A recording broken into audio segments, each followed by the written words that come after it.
છોટાઉદેપુર જિલ્લામાં રેતીના ડમ્પરે વધુ એકનો જીવ લીધો. જો શું બની ઘટના? દર્શક મિત્રો, મારા ડેલી છોટાઉદેપુર ન્યૂઝમાં આપનું સ્વાગત છે. હું છું અલ્લા રખા ખાન. છોટાઉદેપુર જિલ્લાના બોડેલી તાલુકાના ચારોલા ગામ નજીક આજે એક વધુ ગંભીર અકસ્માત સર્જાયો છે.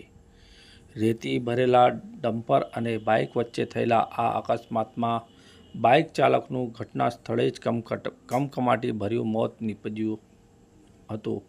પ્રાપ્ત માહિતી મુજબ મૃતક કલ્પેશભાઈ શંકરભાઈ બારિયા, રહેવાસી મોટી બામરોલી, બાઇક પર જઈ રહ્યા હતા ત્યારે ડમ્પર સાથે બાઇકની ટક્કર થઈ હતી. ટક્કર એટલી ગંભીર હતી કે કલ્પેશભાઈનું ઘટના સ્થળે જ કમકમાટી ભર્યું મોત થયું હતું. ડમ્પર અને બાઇકના થયેલા અકસ્માત બાદ લોકોના ટોળે ઉમટી પડ્યા હતા અને ભારે રોષ વ્યક્ત કરવામાં આવ્યો હતો. ડમ્પર ચાલક ડમ્પર છોડીને નાસી છૂટ્યો હતો તેમ લોકો દ્વારા જણાવ્યું હતું.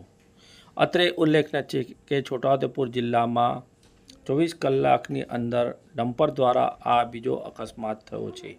ગઈકાલે પાવીજેતપુર તાલુકાના સુસ્કાલ ગામ નજીક પણ ડમ્પર દ્વારા ટ્રેક્ટરને ટક્કર મારતા એકનું મોત થયું હતું અને આજે ફરી રેતી ભરેલા ડમ્પરે બાઇક ચાલકને ટક્કર મારતા વધુ એકનું મોત નીપજ્યું છે. જેથી હવે તંત્ર દ્વારા કડક કાર્યવાહી કરીને નિર્દોષ લોકોના થતા મોતને અટકાવવા કાર્યવાહી કરવામાં આવે તેવી લોક માંગ ઉઠવા પામી છે.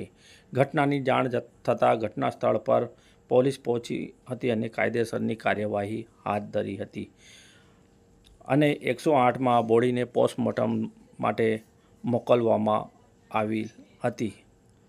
દર્શક મિત્રો, અમારા ચેનલને શેર કરો, લાઈક કરો અને સબસ્ક્રાઈબ કરો, તેમજ તમારા કોમેન્ટ પાસ કરો.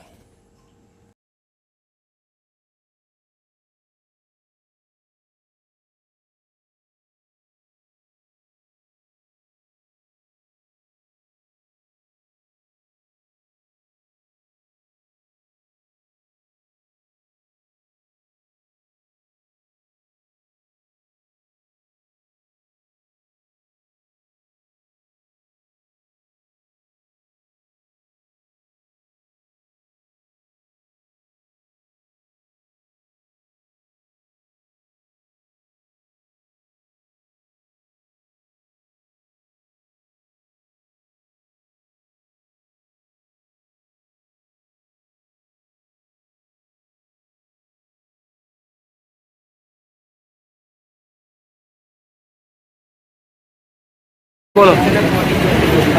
આજે લગભગ 7:30 વાગે જેવા અમારા ગામના એક યુવાન કલ્પેશભાઈ શંકરભાઈ બારિયા, જેઓ બામરોલી પાઇપ ફેક્ટરીમાં નોકરી કરતા હતા. નોકરી પૂર્ણ કરીને બોડેલી કંઈ ઘર સામાન લેવા ગયા હતા. એમાં ચારોલા અને રિલાયન્સની વચ્ચે એક રેતી ભરેલી ટ્રક રોંગ સાઈડે આવીને એ ભાઈને બાઇકમાં ફૂંકી અને ભાઈ ઘટના સ્થળે જ મૃત્યુ પામેલા છે. અમારું કહેવાનું એટલું જ છે કે આ જે રેતી ભરેલી ટ્રક છે એની પર કાયદેસર કાર્યવાહી થાય એવી અમારી માંગ છે. હું અલ્પેશ વલ્લભ બારિયા, મોટી બામરોલી સરપંચ.